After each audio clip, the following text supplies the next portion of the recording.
Berjumpa lagi dalam permenungan kita edisi Jumat 24 Maret 2023, Pekan Prapaskah keempat.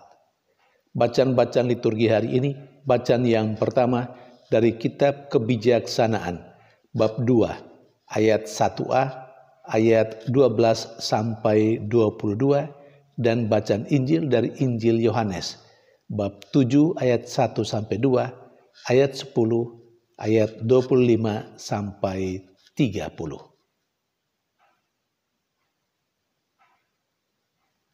Dua bacaan suci hari ini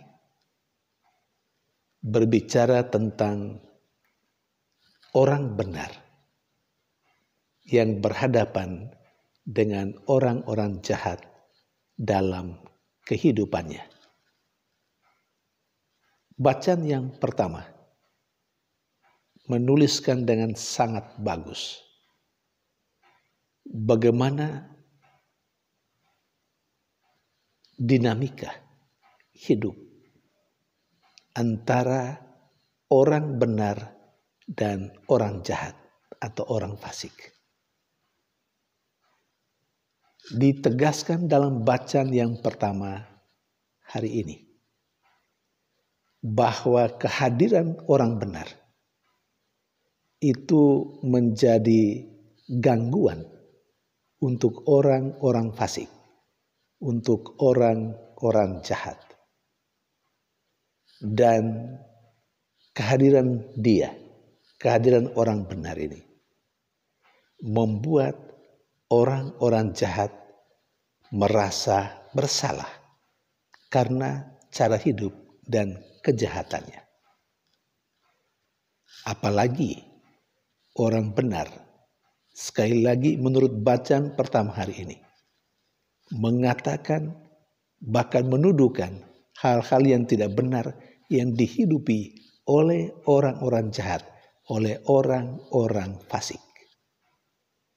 Bahkan orang benar mengatakan bahwa dia datang atau anak Allah dan Allah akan menolong dia. Karena sikap orang benar yang seperti itu, yang kehadirannya dianggap mengganggu kehidupan orang-orang jahat, orang-orang fasik, maka orang-orang fasik berusaha untuk melenyapkannya dan merancang kematiannya dengan keji. Tujuannya adalah supaya mereka melihat apakah yang dikatakan oleh orang benar bahwa dia adalah anak Allah, dan mereka mau tahu apakah ketika orang benar mengalami kekejian yang berasal dari orang-orang jahat dan orang-orang fasik, apakah Allah menolong dia karena Allah adalah Bapanya. Saudari dan saudara yang terkasih, saya kira cerita tentang orang benar yang kehadirannya dianggap mengganggu orang-orang jahat, orang-orang fasik, masih sangat relevan untuk dunia kita dewasa ini. Kita bisa melihat sendiri, kita bisa membaca, kita bisa mendengar bagaimana kehadiran orang-orang yang baik di tengah dunia, di antara orang-orang fasik, atau di tengah dunia yang dipenuhi dengan orang-orang jahat. Maka kehadiran orang yang baik dan benar selalu menjadi gangguan untuk orang-orang yang jahat. Dan kepada orang yang benar seperti itu akan diupayakan, akan dibuat supaya menderita, bahkan kalau perlu mati, supaya orang-orang fasik tidak terganggu kehadirannya dan segala kefasikan yang dilakukannya. Sekali lagi, kita bisa melihat dalam keseharian kita bagaimana orang-orang baik dibully, bagaimana orang-orang baik difitnah, dihujat, bagaimana orang-orang baik selalu dituduhkan yang tidak benar. Ada cerita hoax di mana-mana tentang orang baik dan orang benar. Mengapa itu terjadi? Ya demikianlah hakikat orang jahat. Kehadiran orang baik dan orang benar selalu mengganggu dirinya, mengganggu hidupnya. Karena pasti dia takut bahwa yang jahat yang dilakukannya akan ketahuan. Dan itu diketahui oleh kehadiran orang-orang baik, orang-orang benar dengan segala tingkah lakunya yang baik dan benar. Ketika orang baik hadir, orang benar hadir dan melakukan hal-hal yang baik dan benar, dengan sendirinya akan terlihat, akan tersingkap yang jahat, yang kurang baik.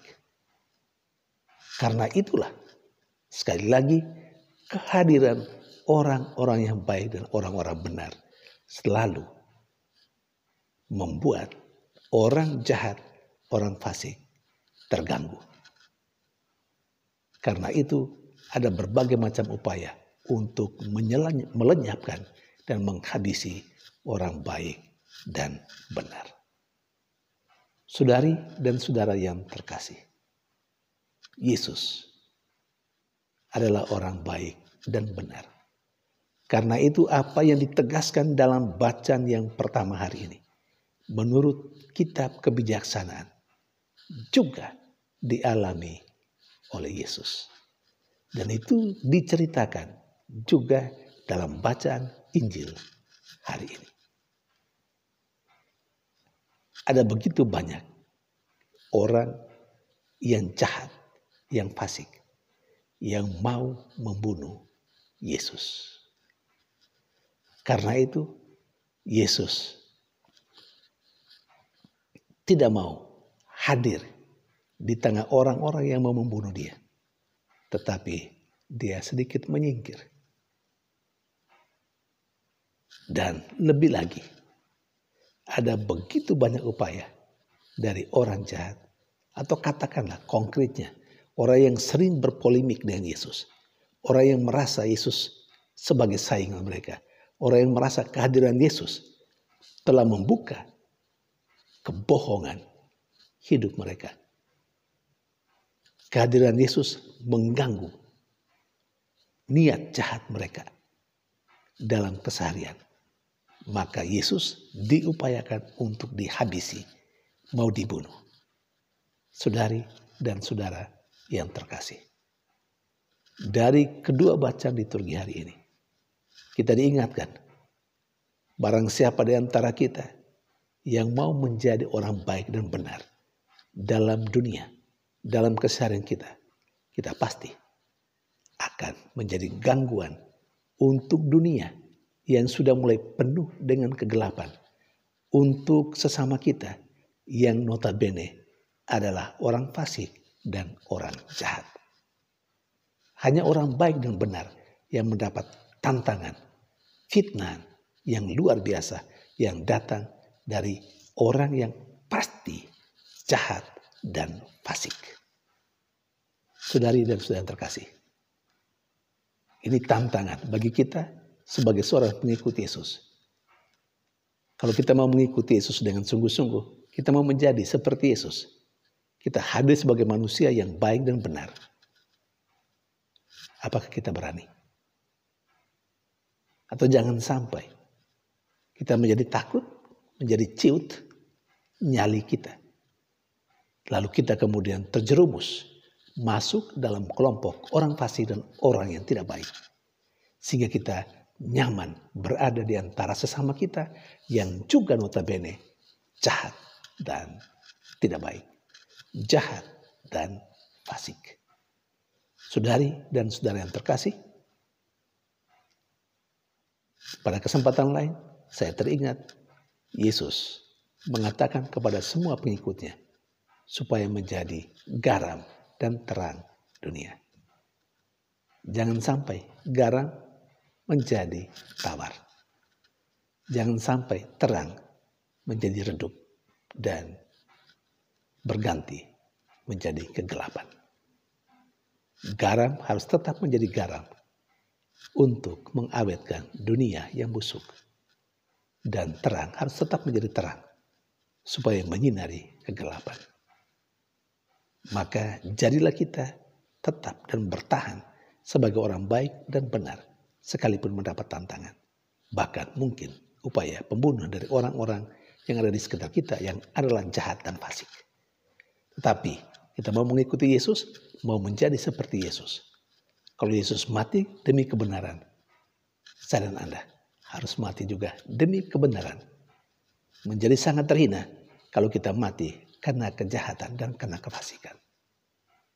Memang tidak gampang, tetapi itulah yang dituntut oleh Tuhan, yang diharapkan oleh Tuhan dari setiap kita yang adalah orang percaya kepadanya.